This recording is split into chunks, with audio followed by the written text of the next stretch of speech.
Good morning all the students. Myself Sandeep Das. I am your computer teacher. Today we will discuss our new session 3. The topic is computer fundamental.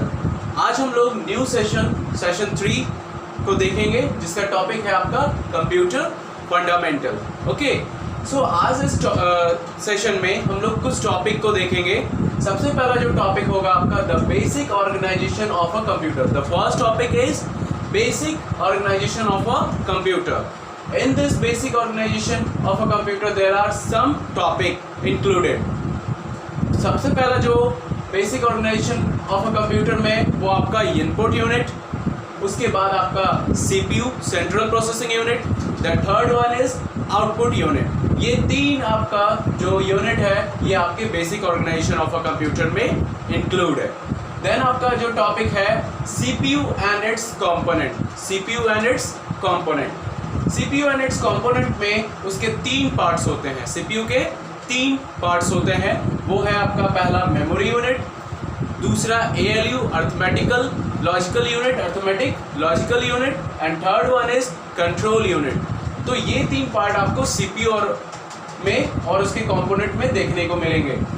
Next जो आपका topic है memory unit. Memory unit में आप दो तरीके के memory देखेंगे. पहला है आपका रैम और दूसरा है आपका ROM. RAM random access memory and second is ROM read and only memory. तो आज हम लोग इसी टॉपिक पे डिस्कस करेंगे. तो सबसे पहला जो टॉपिक है आपका basic organisation of a computer. A computer has three important parts. Computer के मेनली 3 important parts होते हैं. पहला आपका input unit, CPU and output unit. यही 3 पार्ट्स मिलकर के परफॉर्म करते हैं आपके कंप्यूटर का हर एक function. Different types of function ये तीनों ही मिलकर के परफॉर्म कर पाते हैं. सबसे पहला जो आपका यूनिट है वो है input unit. The input unit is formed by attaching one or more input device to a computer. Input unit आपका एक और एक से ज़्यादा इनपुट डिवाइसेस जब अटैच होते हैं कंप्यूटर में तभी वो इनपुट लेने में मदद करती है. A user input data and instruction through the input device.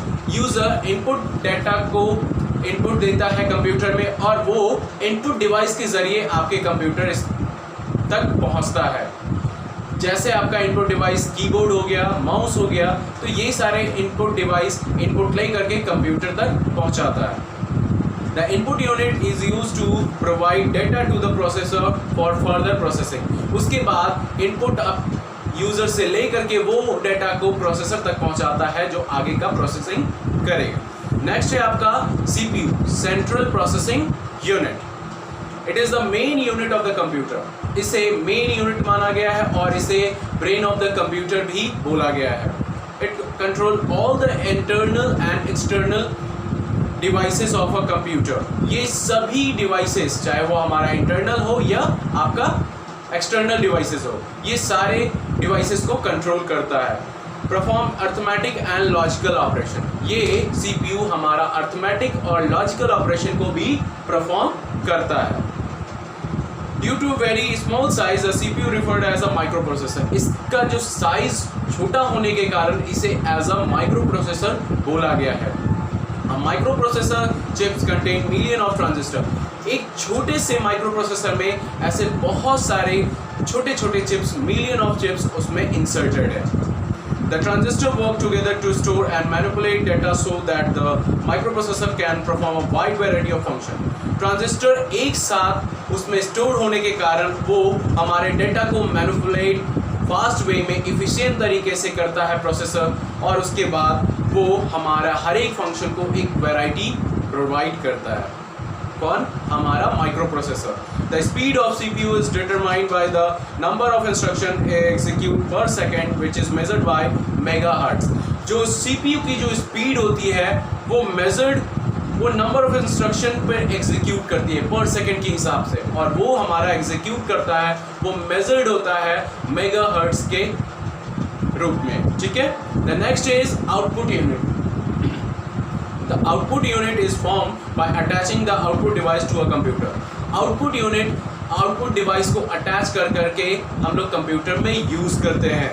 The output unit of a computer accept the information from the CPU and display in it user readable form. Output unit क्या होता है? Computer accept करता है information को CPU के द्वारा और display करता है यूजर के जो भी डेटा इंफॉर्मेशन को आपके कंप्यूटर स्क्रीन पे, और वो डिस्प्ले करता है एक रीडेबल फॉर्म में। The commonly used output device are visual display unit, यानी आपका जो भी इंफॉर्मेशन डेटा डिस्प्ले होगा वो विजुअल डिस्प्ले यूनिट पे होगा। जैसे आपका वीडियो मॉनिटर हो गया, आपका प्रिंटर हो गया, स्पीकर हो गया, ये सारे आपके आउटपुट डिवाइस है। So let compare these unit with the parts of human body. कैसे इसे कंपेयर किया गया है ह्यूमन के पार्ट्स ऑफ बॉडी से?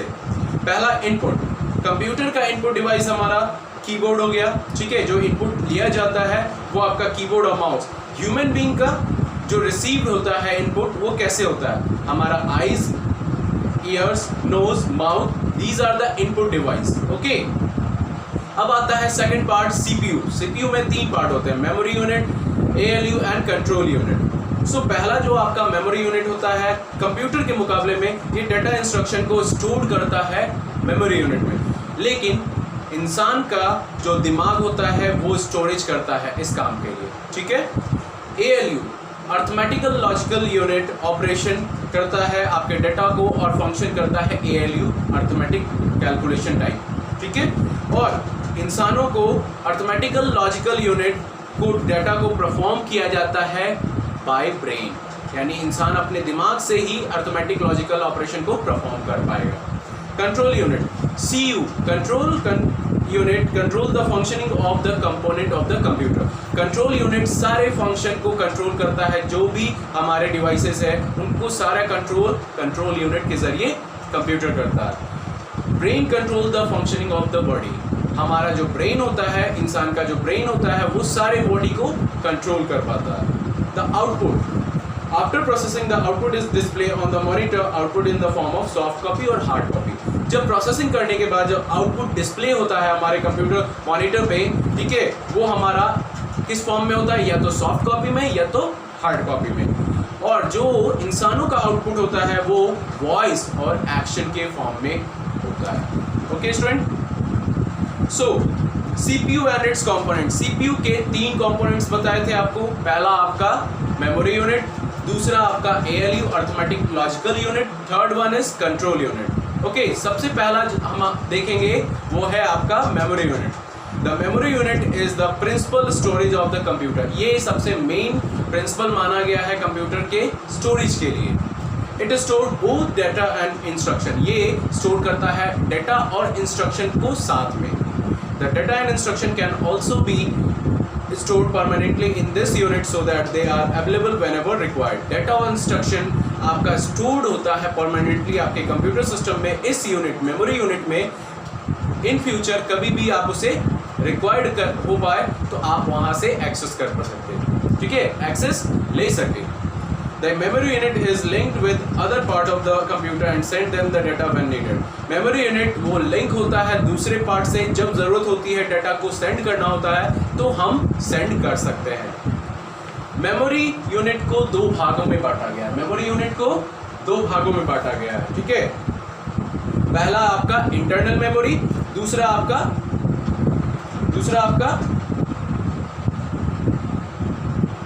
External memory. तो पहला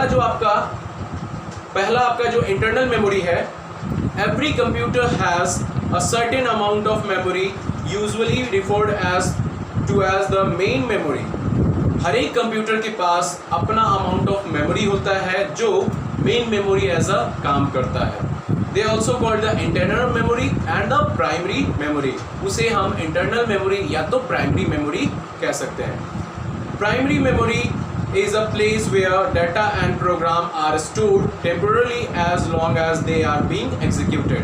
प्राइमरी मेमोरी जो हमारे डाटा और प्रोग्राम को स्टोर करता है टेम्पोररी, ठीक है, टेम्पोररी स्टोर करता है और वो जब एग्जीक्यूट होता है उसी समय वो वर्क करता है। It is very fast and expensive but has limited storage capacity. ये फास्ट और एक्सपेंसिव होता है और इसकी लिमिटेड स्टोरेज होती है, limited. Internal memory has 2 types. Internal memory has two type, दो तरीके का इंटरनल मेमोरी आपको देखना है। पहला आपका रैम और दूसरा आपका रोम। सबसे पहला आपका है RAM, random access memory. It is the type of computer internal memory that can be access randomly. Random access memory एक तरह का कंप्यूटर इंटरनल मेमोरी है जो एक्सेस होता है रैंडमली, ठीक है। Whatever information we enter into the computer, जो भी हम लोग इंफॉर्मेशन इंटर करते हैं अपने कंप्यूटर में, goes into the RAM, वो सबसे पहला RAM में जाता है and remain there long as we are working on the application। जब तक हम उस एप्लीकेशन पे वर्क कर रहे होते हैं तब तक वो हमारा इंफॉर्मेशन उस RAM मेमोरी में रहता है। It is a volatile memory as the data and the instruction are stored temporarily। ये एक volatile मेमोरी होता है, ठीक है, उड़नशील, जिसे मतलब जब तक हम लोग अपना डाटा और इंस्ट्रक्शन को वर्क कर रहे होते हैं सर्टेन एप्लीकेशन पे, वो तब तक स्टोर रहेगा temporary during the processing only the end lost for ever when the computer switch off. यानी ये हमारे डाटा को जब तक हम वर्क कर रहे हैं किसी एप्लीकेशन पे वो टेम्पोररी स्टोर रहेगा रैम में, और जब हमारा कंप्यूटर सिस्टम स्विच ऑफ होगा तो वो जा करके हमारे मेमोरी रैम से उड़ जाएगा। इसे उड़नशील मेमोरी बोलते हैं, ठीक है। Example blackboard is like a RAM. Blackboard हमारा क्या है, एक तरह का रैम है। हम उस पर न्यू डाटा को ओवर रिटन कर सकते हैं, उसे रब कर करके, सेम एज अ रैम की तरह। The commonly use calculator another example of RAM. Calculator भी हमारा एक एग्जाम्पल है रैम का, okay. Types of RAM, how many types of RAM? There are 4 types of RAM, DRAM, SRAM, SDRAM and DDR। सबसे पहला जो आपका रैम है टाइप्स ऑफ रैम में, वो है DRAM, dynamic random access memory. It is store data temporary as the data is lost when the power supply is suspended. जब power supply नहीं रहता है तो आपका ये इस टाइप के रैम में डाटा टेम्पोररी स्टोर होता है, और जब पावर सप्लाई नहीं मिलता है तो हमारा डाटा लॉस्ट हो जाता है। It need to be refreshed periodically in order to retain data। इसे हमें रिफ्रेश करते रहना चाहिए जब हमें डाटा को एक क्रॉनिकल ऑर्डर में रखना हो, तब इसे हमें ज़रूरत पड़ती है। SRAM, static random access memory. It is faster and more expensive than DRAM, यानी ये सबसे फास्ट और एक्सपेंसिव मेमोरी है DRAM के मुकाबले में। It does not need to be refresh, इसे रिफ्रेश करने की ज़रूरत नहीं होती है, और ये DRAM के मुकाबले ये रिटेन इंफॉर्मेशन को नहीं करता। It losses data when power is turn off. जब पावर टर्न ऑफ हो जाता है, इसमें भी वही सेम डिसएडवांटेज है कि डाटा को लॉस करना। SDRAM, synchronous dynamic random access memory। It is use synchronous interface to transmit large amount of data at high speed। ये क्या करता है, आपके इंटरफेस यानी लार्ज अमाउंट में डाटा को ट्रांसमिट करता है एक ग्रेट स्पीड के साथ। This improve the efficiency of computer as data is deliver in shorter duration. ये शॉर्ट ड्यूरेशन में आपके डाटा को, ठीक है, एक एफिशिएंट वे में इम्प्रूव करके डाटा को वो ट्रांसमिट करता है, डिलीवर करता है। Next is DDR, double data rate memory. It is majorly used in Intel Pentium 4 system. ये अधिकतर आपका इंटेल प्रोसेसर में सिस्टम में ये वर्क करता है। It require less power and has speed which is double than the SDRAM। ये इसमें आपको लेस पावर की ज़रूरत होती है, कंज्यूम होती है, और इसकी जो स्पीड होती है वो दुगना होता है SDRAM के मुकाबले। ओके स्टूडेंट, तो ये तो था आपका टाइप्स ऑफ रैम, ओके।